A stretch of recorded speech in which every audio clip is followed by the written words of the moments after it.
What's a rational way to look at our own behavior, at human behavior in general or specifically?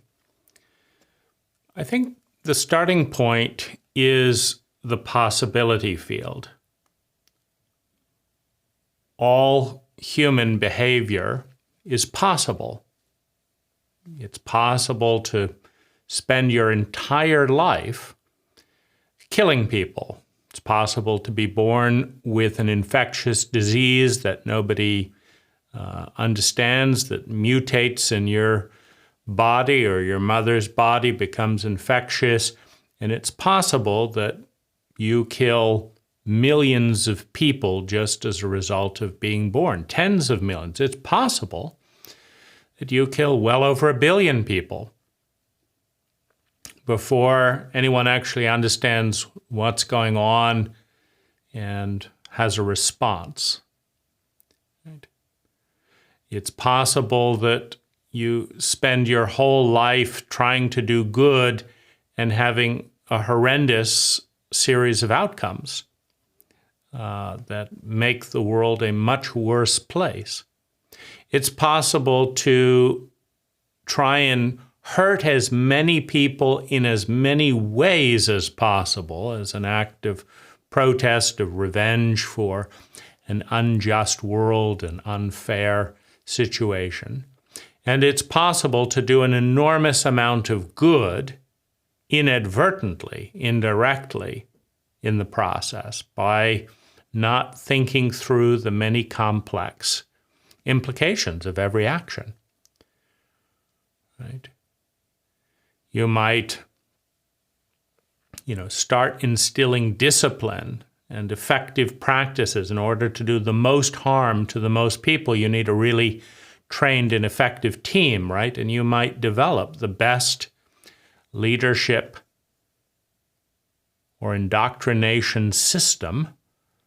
Then your team might subvert you, right? They might become a great team and then, okay, now let's kill as many people as possible. And they're like, no, let's take the team in a different direction. And then that team goes off to solve all kinds of problems with that discipline, with that creative initiative. And then that team becomes a model for many other teams. And you're left without any recruits, right? So you meant to do all this harm, but you ended up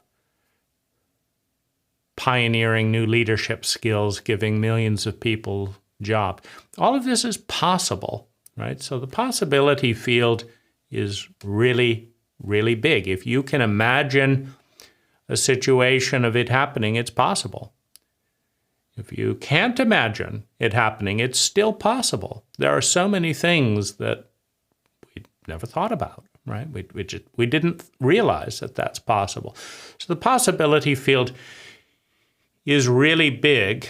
And it's also important to understand that if you define good and bad, good and evil, better and worse, if you define it, you divide the one into a polarity. And if it's a real polarity, then 50% of all possibilities are bad, worse, negative, evil, etc. And 50% are better, good, productive, a step forward, right? If you divide the one into two, you have always two equal halves, right? So the possibility field, if we look through the paradigm of good and bad, evolution and devolution, etc., is 50% bad, or 50% negative, whatever you call that, and 50% positive, right? Wherever you are, it can get a lot worse, right? You think hell is bad because they're burning you alive for eternity, according to the narrative? Well, what if they're burning you alive for eternity and playing the worst music ever composed, right? If you think that's bad, well, what if they're doing that and scraping nails against a chalkboard? You think that's bad? What if they're doing it? It can always be worse. and it can always be better, right? So 50% of the possibility field is negative and 50% is positive, viewed through the lens of polarity. Now, within the possibility field, and the possibility field is neutral, right? When you expand the possibility field, you expand both the negative and the positive possibilities simultaneously. Right? You think of a hammer. If you don't have a hammer, you have a narrower possibility field. You have a hammer, now more things are possible because that hammer exists, right? And with the hammer, you can hammer nails, but you can also hammer your thumb, right? With a stick, if you hit a nail, it's not very effective, but if you hit your thumb, it's not as effective either, right? And so as you expand the possibility field, you expand it equally in all directions, right? If you want to get rid of the possibility of anything bad happening, you've just got to stop existing, right? If you can take all of reality and stop it existing, then no bad things will happen. And no good things will happen either, right? So the only way to shrink the possibility of bad things happening is to shrink the possibility of anything happening. Because possibility fields are symmetrical. So within the possibility field, there is a probability field, right? And the probability field is much, much smaller than the possibility field. And the probability field is generated by an equation. You have a book of matches. So let's say you have 20 matches.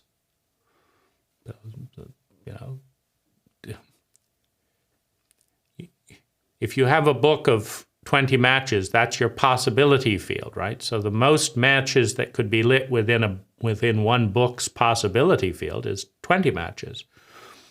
Now, the probability field is determined by the possibility field and the protocol, right? If you take each match out of the book and drop it in water, you have a probability field of 0. If that's the protocol, carefully remove one of the matches from the book, drop it in water, wait and see what happens. 0 probability of a flame. If you take the one match and scrape it against another match like this, it has a probability field. Is it 1 and 2? Does it depend on how much pressure you can bring? Does it depend on how sweaty your finger is? There's a protocol, and it produces a probability field. 1 and 3 matches done like that lights up. If you have a very dry day in the desert and you strike one of those matches on the back, and it's a good new book, you have like a 99.9% probability that match will light, and the next one, and the next one, and the next one, right? So you got a 99.9% probability. And so as we interact with the possibility field with a protocol, it produces a probability. And that's the probability. That's statistics. So when you read 20% of people are depressed, you have the possibility field, which includes a world in which no one is depressed. That's possible. And it includes a world in which everyone is depressed. That's possible. You can have everyone is depressed all of the time, intensely. That's possible. And no one is depressed at all, any of the time. That's possible, right? So that's kind of your range of possibility. Your range of probability is what's the protocol with engaging with the possibility field. And so much of a protocol is determined by our cult. We're born into a group of people, a family, a group, a culture, and the cult has a pattern of thinking, feeling, speaking, doing, and being. And you can tell that each pattern is a little different because if you travel to different places, they feel different, they behave different, they speak different, they do different things. Right? This person wears white cloth on their head, right? This person doesn't, or this whole group of people, like 90% of them dress in this. This one uses flowing robes. This one uses suits. These are not rational decisions, right? If you see a Londoner in the desert in a suit because they're doing a business meeting, this is not intelligent. It's cult behavior. They're not saying what's going to make me comfortable today, or of all the clothes I could wear, what do I feel like wearing? Maybe I'll be dress in Arab dress today, right? No. When people follow a pattern and you look at it, you think like all those top hats, right? If you've ever lived in the older homes in England, we lived in a 400-year-old house in England, and there were a number of, door, I guess, I'm not sure, I don't think it's a lintel anyway, but the board on top of the door was low. As you'd go into a room, you had to duck or you'd hit your head. So in a cult where a lot of the buildings had short, tops of doors, a monarch started a trend of wearing top hats, which just means enormously tall hats that fall off in the wind, that are hard to store, that don't keep your head warm, and of course knock off on all of those low doors. And people followed it because they wanted to be a member of the cult. Not because it was particularly intelligent, other than to say, I belong to the cult, right? My king does this, my family does this, my dad does this, so I do it too. I vote that way too. And so every cult has a probability field, meaning how fast women die and how fast men die statistically is different in England than it is in the US. It's different in Canada than it is in the US. It's different in Mexico. It's different in Okinawa, right? How rich people are statistically is different based on their cult. So every probability field shifts to some degree based on the possibility field, which includes the set and setting, the location. I mean, if you're in a country where there's billions of gallons of oil under it, you have a different possibility field than if you're in a country of rock with nothing, right? At least within that framework, right? It's probable if you're born into a country, you'll stay there for a certain amount of time. It's probable. And within that, to the degree that you do, you have a possibility field which does not include drilling for oil if you're on a little island rock, right, with no oil, right?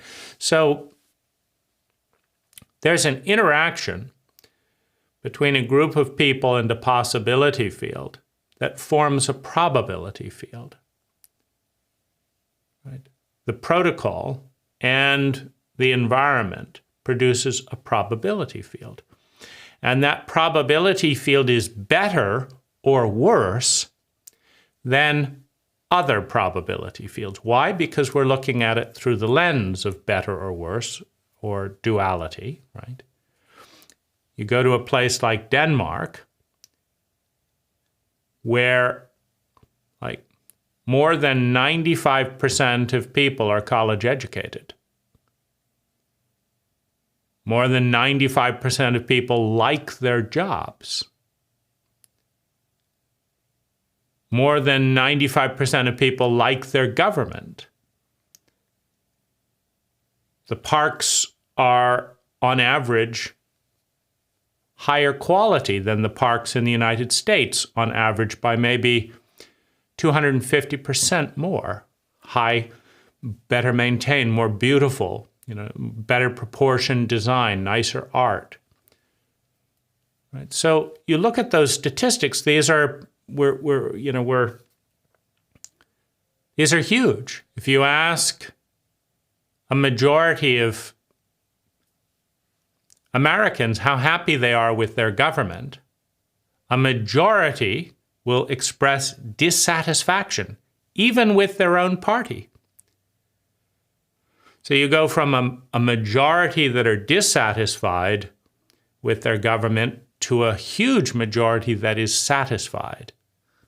Right? We're talking hundreds and hundreds of percent in divergence because a different protocol is creating a different probability field.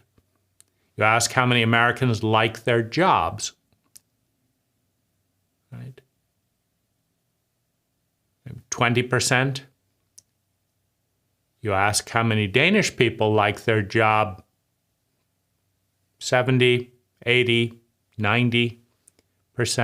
We're talking 300%, 400% difference in outcome because we're looking through the lens of better or worse. Denmark is a better country viewed through these lenses than the United States. But if we look through other lenses, like how much entrepreneurial activity there is per capita, it's higher in the United States. If you look at how expensive goods are, they're higher in Denmark. So if you look at cost of living per capita, buy a computer, how much does it cost? It's cheaper in the United States. So if you measure by cost, then America is better. And if you measure by homelessness, Denmark is hundreds of percent better. Right? So you have to look at each protocol creates a probability field in any area that you measure. Right? And so it depends what you measure. You measure what matters. And then what matters, if it matters enough to actually follow the data, you start pivoting towards competence, towards success. But this is the probability field. Now, you and I have a probability field. Everyone has a probability field, right? You go to some countries, 1 in 3 infants die at birth or don't make it to age 5. Okay. Well, you know, that's a 30% mortality rate. And so you beat those odds by, being part of the 66% that lived if you're alive in that environment. If you go to certain regions of the world, 70% of the people are criminals, as defined by by local or international law, right? So, if you're part of the 25% that isn't, right, then you're beating those odds. Right? You've only got a 25% chance of beating those odds, and you did it. If you think of going to a university that accepts 1 in 1,000 applications, if you get in, you're beating 1% of 999 for 1, right? And so you got in, and so you're part of a very different statistic. Right? You're a very small minority. So your probability field determines your minority. Right? So there's some probability fields where it's 1 in 100. Musical chairs, for example, if you start off with 100 people, your probability is a 1 in 100. If you make it all the way to the end and there's just 2 people, your probability is 50-50, right? Who's going to get the chair, right? You're walking around the chair. Who's going to get the chair, right? And that's a 50-50 split. Now, if you are below your probability field, let's say that 50% of your class graduated, and you think that's a good idea to graduate. Well, then you're with 50 people out of 100 that didn't make it, right? So half, right? So there's certain odds where you'd have to be better than average in order to make it. And so you'd have to be better than all those 50 people to get into the group that are part of the other 50 out of 100. So where am I going with this? And then, of course, we have the actuality field, right? Which is very, very, very tiny compared to, the probability field. And we're in the actuality field, and so is everyone else. But we're also in the probability field, and we're also in the possibility field. Well, on the infinite continuum of things getting better or worse, we can be grateful, right? You think of one of the kind of worst insults or labels in our cult would be, you're a murderer, a criminal, because it's illegal to murder, a criminal and a murderer. You're a murderer. Okay. So what that usually means on this kind of infinite possibility field, what that usually means is that for probably 1 hour of a person's life, 1 hour, they murdered 1, maybe 2 people. That's generally what being a murderer means. Meaning, statistically, most murderers are not, 24/7, just racking up the murders. Statistically, right? I'd have to actually look this up, but let's just say that the average murderer murders 2 people. Some murder 3 or 4 or 5. A lot of people murder 1 person. So you'd think of, 10 million seconds in a lifetime, and it only takes a second to pull a trigger. And you think this person chose not to kill any of the rotten, irritating, frustrating people on the whole planet. Someone cut them off again, their boss insulted them again, their wife cuckolded them again, they did this, they did that, this priest molested them at age 5, this and that. And, then the landlord raised the rents, but the boss didn't give the bonus they promised. It's incredibly irritating, right? And so,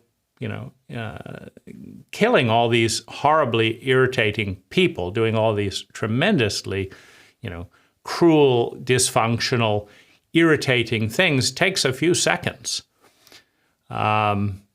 with current weaponry. Drop a pill into a glass. It's not terribly hard to murder someone. And you think of, gosh, someone put up with all that for 35 years. And then one day, they just had it, right? Fuck it, I can't take it anymore. You're dead, right? So they kill this person. And they don't kill anyone else. And then they are a murderer, a horrible person. So you could say that, okay, you are a murderer, but you could be killing, let's say, 50 people a day every single day from the moment you set out to murder people, right? So you could be doing that for decades, right? Or you could murder, 1 person on one day once. after all this, things. And so what I'm getting at is, let's say you're a murderer, meaning you have murdered one person in this situation. Well, you'd look at the statistics, right? In your situation, at your time in history, how many people in the context that they're in say, I just can't take it anymore. Too much pain is coming from this person. I got to kill him, or I got to kill someone just to let someone know this is not okay. This is horrible. I'm going to have to kill myself if I don't, do something, right? Well, that's the probability. Maybe it's 1 in 1,000 people, or 1 in 5. In one group, it might be 1 in 10, like in a gang neighborhood. Maybe 1 in 10 has killed someone else in the neighborhood by the time they're 30 or whatever. So, or maybe it's 1 in 5 people, right? So if you're not one of those 1 in 5 people, right, then you've beat 20% of the odds to be in, quote, the good camp, right? If you are, for every 5 people, there's going to be one that's a murderer in that context, right? Other contexts, 50% of people will be murderers in that context. And in other contexts, we change the rules when countries murder, other people, and we just call it war, right? But then you're a hero, right? And so you also have the perspective change. Like, I shot up all these women and children, but I get a medal because I murdered more people than they did. And it was necessary, right? And so is the murder good? Is it bad, right? That also is determined by your cult, right? In this place, you get sent to prison. In this place, you get a medal. Which place are you in? Well, that determines whether you're going to get the medal. And then the punishment, you murdered someone, we'll murder you, right? So that's also, part of the range. Or in other places, we will rehabilitate you kindly and teach you that it's not the right thing and all that. But those don't tend to be very common, because if there were that amount of considerate, nice people, you wouldn't have murderers in the first place, right? If we lived in a highly successful, competent, and empathic place where people who were in suffering just had to say, hey, I'm in a lot of suffering, and then 5 or 6 people came and rehabilitated them, gave them a massage and listened to them and said, you're absolutely right, we'll take care of it. Well, you get very little murder in that outcome. My boss just cheated me. We'll get right on it, and we'll get that boss to apologize to you and not be a boss for a bit, and we'll rehabilitate the boss.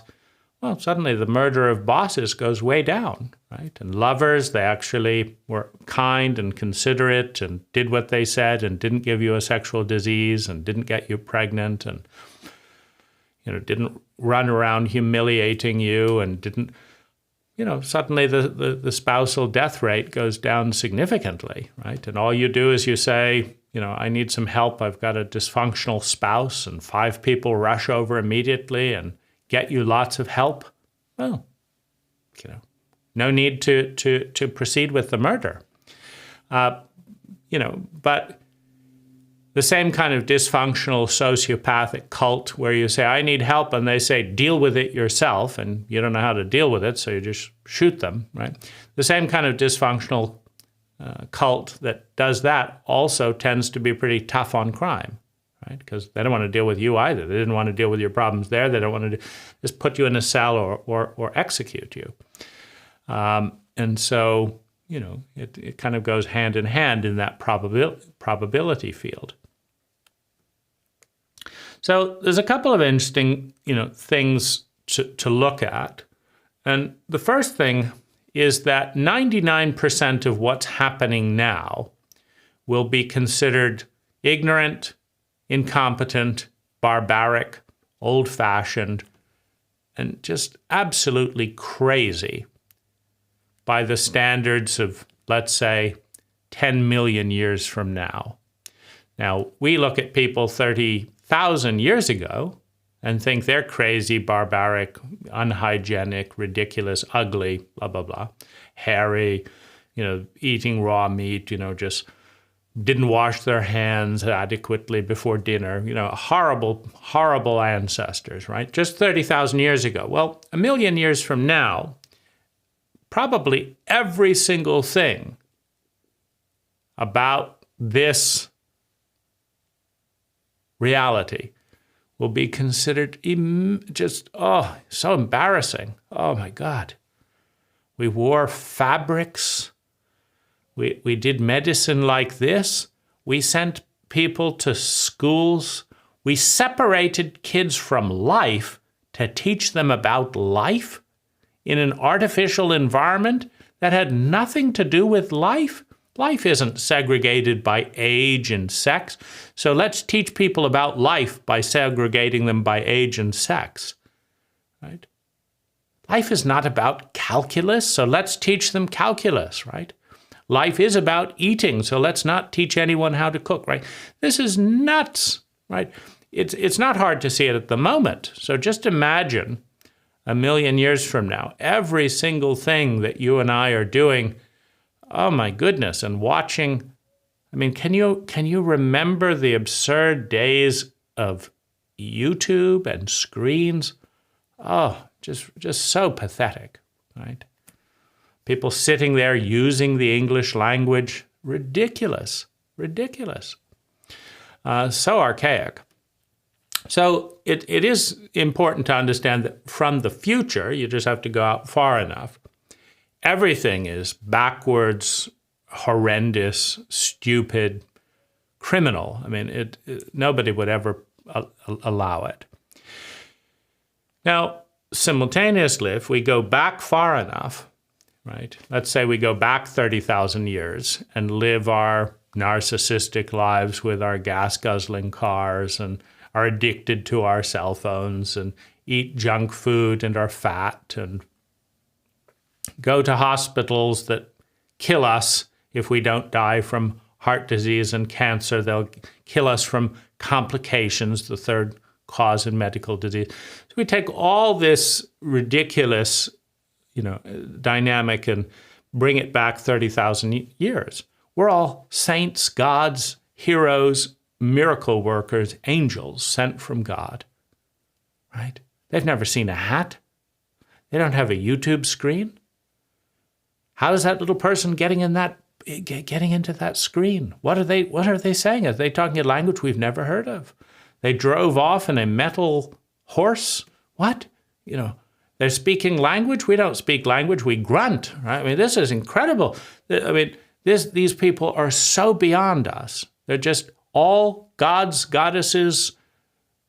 We just need to bow and worship because we're never even in a million years going to figure out what these people know. They're just so smart, and everything they do is incredible, right? They shot animals with a gun. We're jogging along after 3 days, then they got away, right?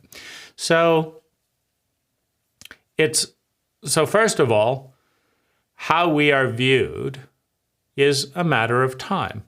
And that's important to understand. It's not a matter of absolute. Now, the other thing is the different places in the world. If you go to certain tribes that are still uncontacted, there's still probably a few hundred people on the planet who have never met, quote, a modern Western person, right? And so there's a similar dynamic there. So you have, what time is the behavior viewed from?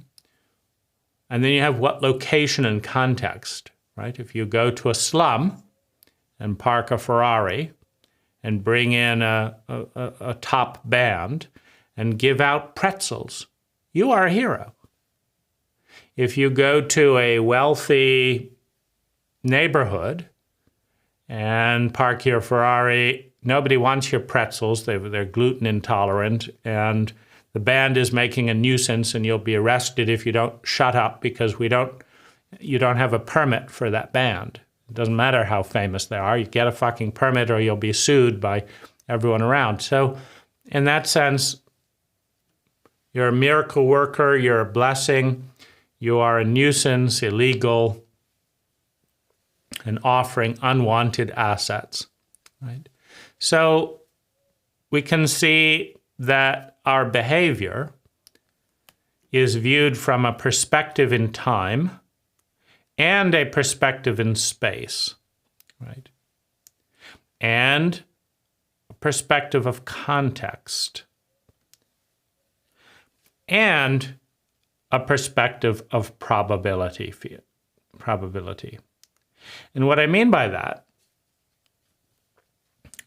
last bit, is if 95% of the parents hit their children and walk away as the children scream and feel worthless and small and say, well, they'll grow out of it. You know, you got to be tough to be kind. And 95% of people are doing that. And 5% of people are saying, you're all barbaric, right? In that context where the statistics are such that everyone knows that smoking is killing you, but everyone's smoking.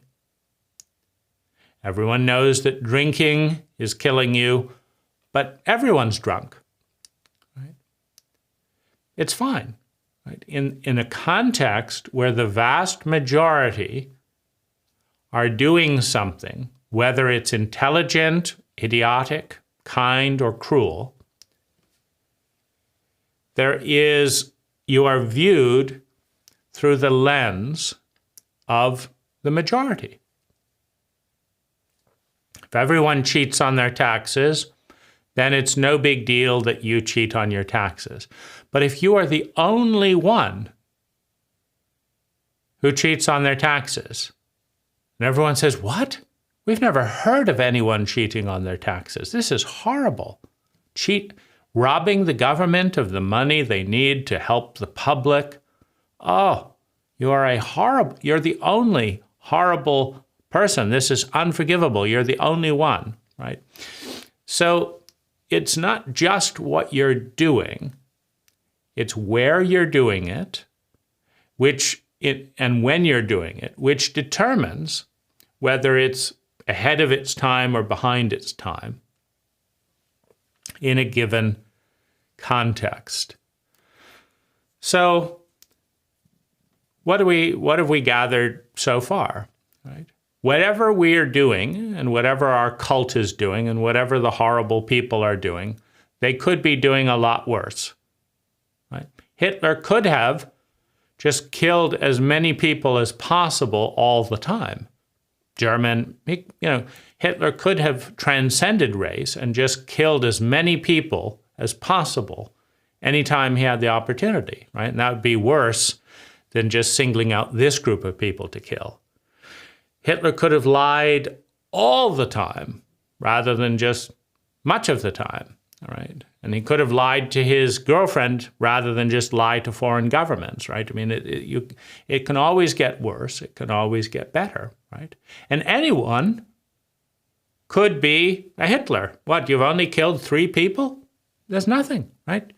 You could have killed all these other people, right? So, it's all on a continuum. So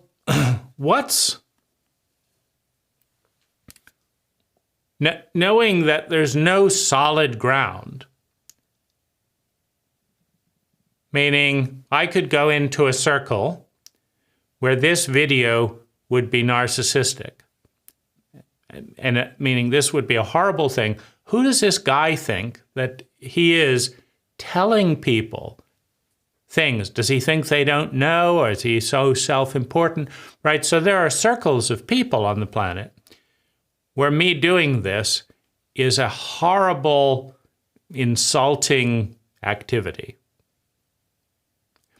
There are other people for whom this is the epitome of generosity. He's not making any money on this. These aren't monetized. People aren't even barely watching these videos. Why is he doing it, right?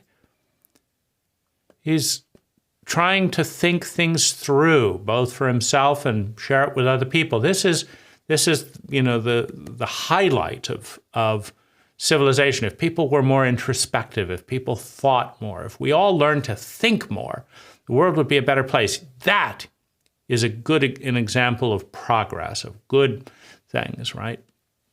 So they're both out there. Those circles are both there, right? So if I show up in this circle, I'm a horrible, narcissistic, preachy, invasive, tedious, going on and on, unpopular, just bozo, right? Horrible. And if I show up over here, I'm, the cutting edge of introspection and thoughtfulness and what the world needs, and generous and kind and making do this and transcending the desire to make money. Nobody's going to do this to make a lot of money. It's ridiculous, right?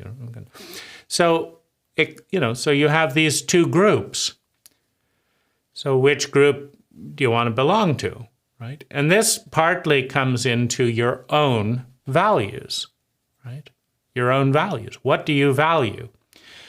So in terms of assessing, where you want to be and where your actions are in this whole probability field, first of all, you have to have ideals. This is your dream of a more beautiful world, your dream of a perfect world. You have your dream, your ideal. I want to live in this world. This is what I find beautiful. This is what I find good. This is what I find true. Right? You need ideals, and these are personal, right? Some people have ideals of playing sports 24/7. Some people have ideals of free drugs, if you could just have enough cocaine and enough opium and for everyone, right? Then we could just, it would be a short life perhaps, but, what a life, right? You have to have your ideals, right? And your ideals are personal, right? And then you have to have consistent pathways, meaning if your ideal is healthy people and your principle is give arsenic to everyone, and you notice that people keep dying, then you don't have a lineal path that says this is the way to have healthy people. You have this is the way to kill people, right? So you need principles. You need principles, which are the paths that if everyone did those things, this kind of world would start to emerge. Like, I want a kind world, and so if everyone opened the door, or if everyone said, how can I help, or whatever, that would be, the principle of kindness, the principle of truthfulness, the principle of this. So you have principles that seem to have something with where you want your world to end up. And then you have protocols or practices that seem like the reasonable thing to do with those principles, right? So you have a principle of kindness, but your practice is to go over and ask if someone's struggling with something. That's your practice. If anyone seems to be really struggling with someone, go over and see if you can help. That's your practice, your protocol, right? And so the first way to evaluate your behavior is how many of your actions, actually you could look at your whole identity. How many of your thoughts, how many of your feelings, how many of your actions, how many of your words, how many of your ways of being support your principles? And if you say like it's 50-50, 50% of the time I'm destroying my own body, my ideal is a healthy body, 50% of the time I'm poisoning my body, 50% of the time I'm rejuvenating it, right? So you have like 50% consistency or intelligence. That would be a 50-50 score. Like 50% of the time I grade myself 50% out of 100%, right? And so that's a personal way of evaluating yourself independent of the group. Now, you may have an ideal that people don't understand. You may have principles that don't work very expediently, right? If you're in a very sociopathic environment and you have a principle of being trusting, you may end up barely surviving, because you're in a very sociopathic environment where trust is abused and used in order to exploit for resources in a sociopathic protocol. But you'd have high sense like, I'm going for the world that I want to go for, but I'm dying in the process. So, not every protocol works in every environment, and you may or may not be able to move to a different cult, a different neighborhood, a different community where you can actually thrive pursuing your principles because other people share your principles of honesty or trust or kindness, right? So that's one way to evaluate your behavior. And it's personal, right? These are my ideals, these are my principles, and here's how well I'm living my life according to that. So, and then am I getting, since it's an infinite continuum, the real thing to look for are these symbols. Am I getting worse and worse every day, or am I getting better and better every day? And by what percentage? Right? How much of a yield? Like in investing, people usually aim for at least 7% return on investment conservatively, but so they feel okay if they get 7 or more over time in their investment accounts. But what's your investment account? Like, are you getting more and more principled every year or less principled? And what's your return? Are you getting a negative return? Like, I used to be reasonably honest and this happened. Now I just steal things and lie and I'm just tired, right? And so I'm actually deteriorating at what, 5% a year? Am I staying flat? What's my growth or loss rate on a yearly basis, and to track that. So that's kind of the, if you're becoming more principled and more charactered, and your world is getting closer to your ideal, then you're making progress, right? And so you can feel good about yourself regardless of other people because it's an internal reference. Now, regardless of that, you also have your view of a more beautiful world, or you can take the cult's idea of a more beautiful world. Meaning every cult has their idea of, if everyone worked hard and made money and was serious and then, was faithful to their wife, and then that would be an ideal world, right? So the cult will give you a narrative, and you can create a narrative of what a more beautiful world is. Now, the one is more external referencing, the one is more internal referencing. My beautiful world or the cult's beautiful world. And one of the greatest forms of courage is to diverge from the majority, to diverge, to deviate from the majority.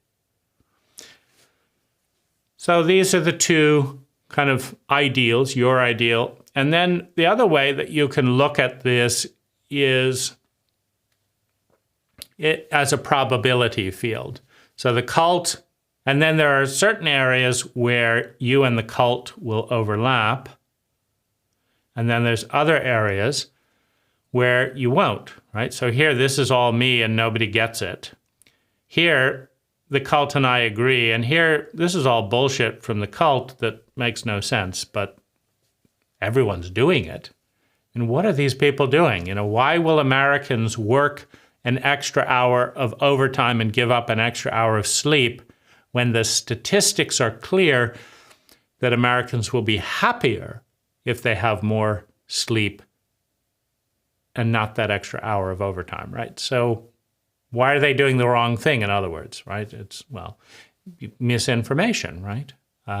Your boss doesn't want you to sleep an extra hour. Your boss wants you to work the extra hour of overtime, make more money for the company.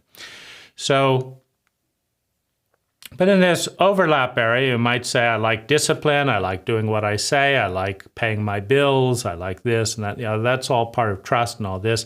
I don't like the consumerism, I don't like that, and so this, we have our idea, the overlap, and the cult's idea, and then we look at the statistics. How many people in our cult lie around sex? Is it 70%? 90%? Like, are there any members of our cult that have never lied to a lover? Ever. Right? Is it 1% that have never lied? 2%? 0? Right? So if you're part of that 1%, that's kind of as good as it gets, right?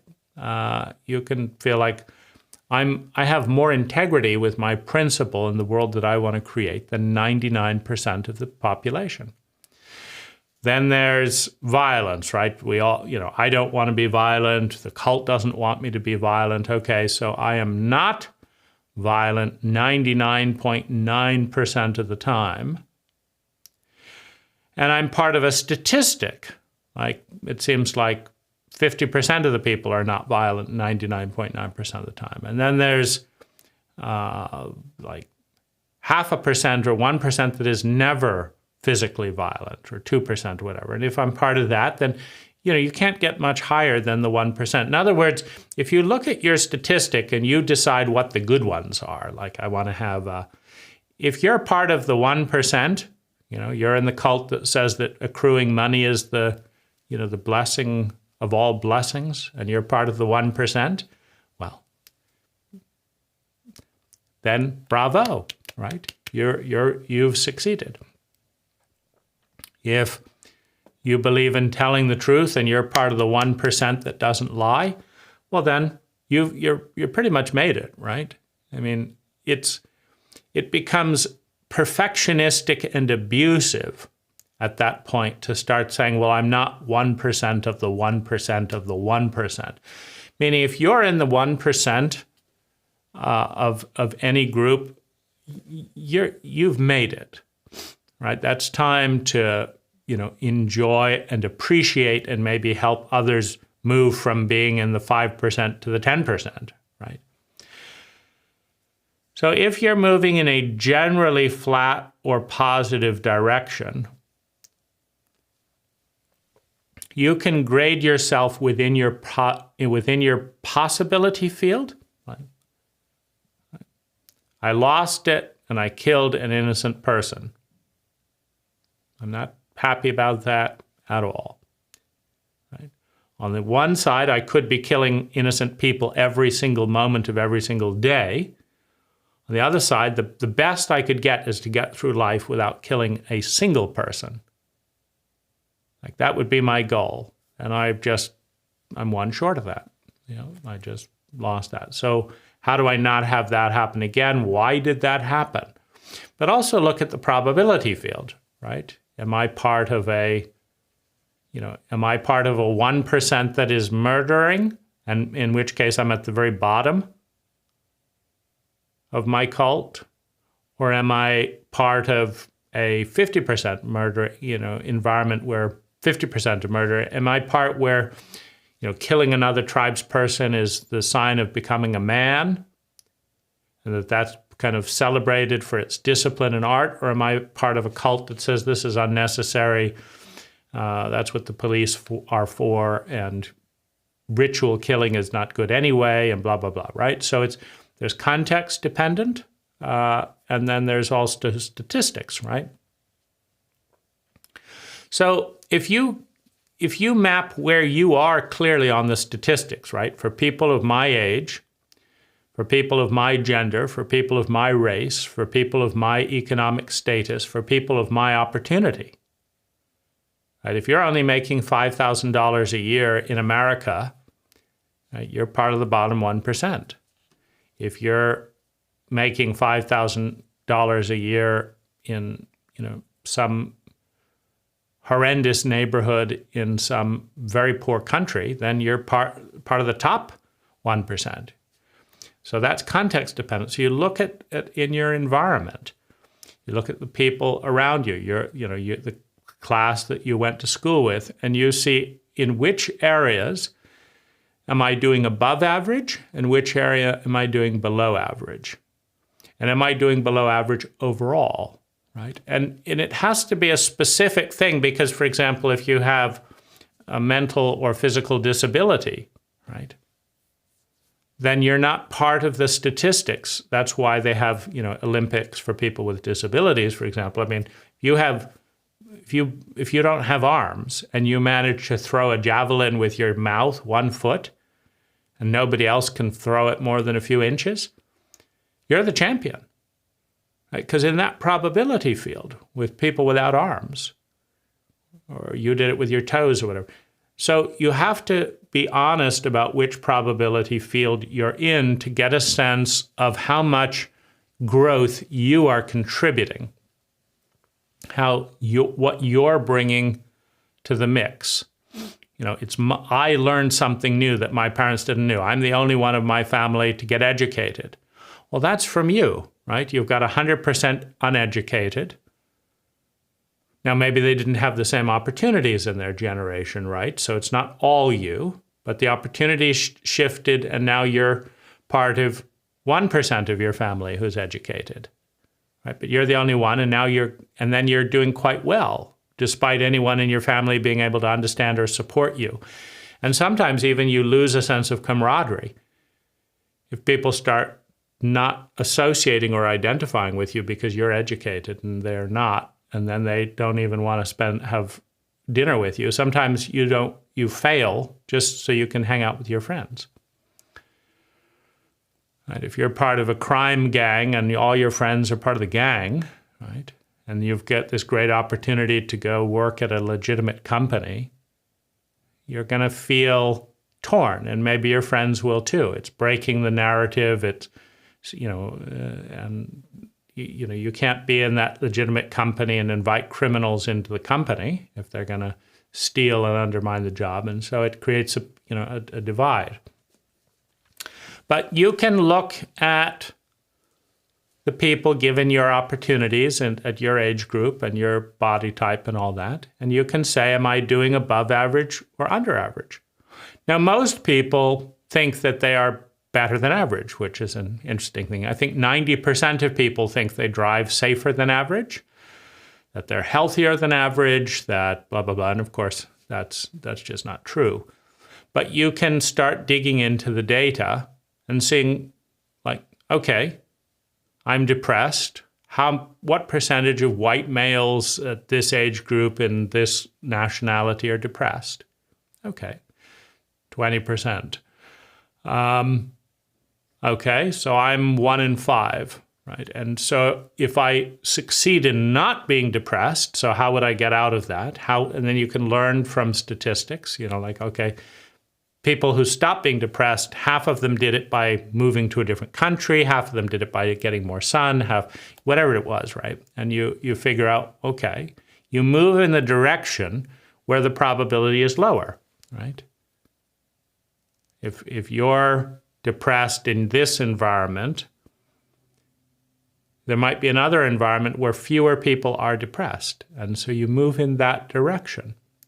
And